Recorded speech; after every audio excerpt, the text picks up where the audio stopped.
So Elon Musk recently has been posting a lot actually on the next version of FSD, version 14. So I think that actually has a decent number of implications. Hopefully, it means that we are getting closer to unsupervised. I'm going to go ahead and turn on FSD here. So we are in FSD 13.2.9, currently in the hardware for cars, and that's what the public release to all of the Tesla owners that with hardware for cars. We have that, but the Robotaxi in Austin is actually on some version that is a little bit later. So, not sure what that is actually. Some version, presumably, of version 13, so maybe FSD 13.3. We're not really sure. It does have some more functions that we don't have here in our version of 13.2.9, such as it does have the ability to handle some like emergency vehicles and that sort of thing. So that is helpful. But with version 14, Elon has been talking about how it is going to be 10 times the parameters of FSD 13. So that would mean similar to the difference between version 12 and 13, where it was actually only about 3 to 5 times parameters, I believe they said. This is going to be 10 times parameters.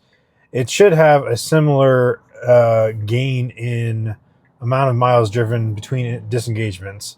You do have a little bit less of that. Sorry, I was just making sure we're getting through that intersection okay.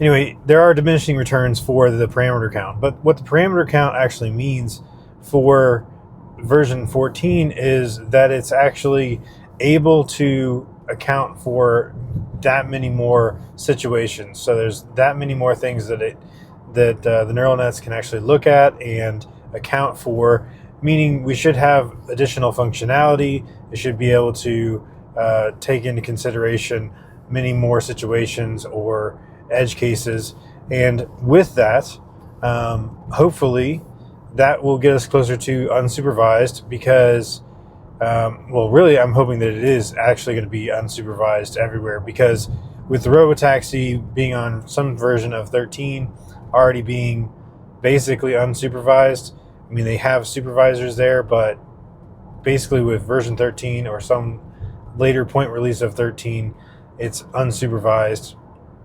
If they can do that with 13, surely they can do that with 14. And Elon had already indicated that on the version 14, they're going to be able to significantly reduce the amount of attention that the user has to give to the car. So presumably, we'll be able to not necessarily have our attention directly on the road or hands on the steering wheel for some given amount of time. Maybe it's less nags, or they just are easing up on the nags, or they are going to maybe conditionally do it so that while you're on the interstate or something like that, where it's very comfortable or has been basically able to be unsupervised for a long time, like on an interstate, very well mapped and everything, that you'll be able to kind of check out for a little while. Because they do actually, for some amount of driving, they do that on like the Mercedes, I believe, where only on certain areas of the interstate you can basically not be paying attention at all. You don't have to have your hands on the steering wheel, and I don't think it actually cares about your eye tracking either.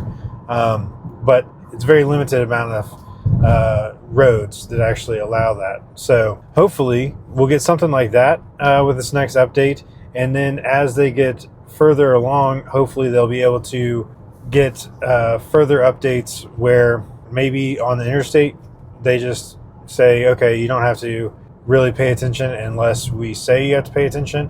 Obviously, you're still going to need to be in the driver's seat so that you can take over when you're called upon. He also did mention like intersections that were more difficult.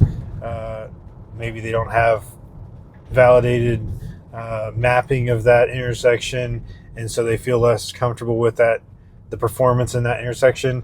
Or maybe if it's going to be a situation where the weather is bad or something like that, then they would require you to pay attention more. But hopefully that's where we're going with this. So version 14 will ease up a lot of that, and hopefully should take care of a lot of these edge cases, because we do still have edge cases that cannot be handled in version 13, or at least I have found a few that it has not been able to handle, such as we did have that test in that parking lot with the chain across the parking lot, where basically FSD doesn't see that at all. Now, does the later version of version 13 that's in Robotaxi see that? I don't know. I can't test that. It doesn't sound like we're going to get that version on public release. It sounds like they're just going to go ahead and skip ahead to version 14, which is supposed to be coming out towards the end of September. You know, Elon just posted 6 weeks. That's still in line with what they have been saying for a while now about this larger parameter count version is supposed to be coming out.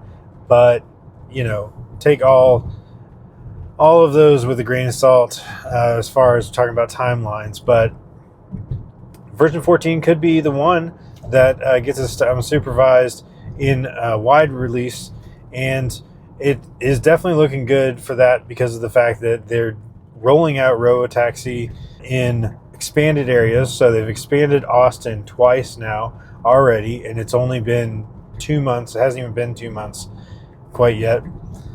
So in that amount of time, they've already more than doubled the original Robotaxi area that they were servicing, and it's still with a safety passenger, so they just sit in the passenger seat and they monitor it that way.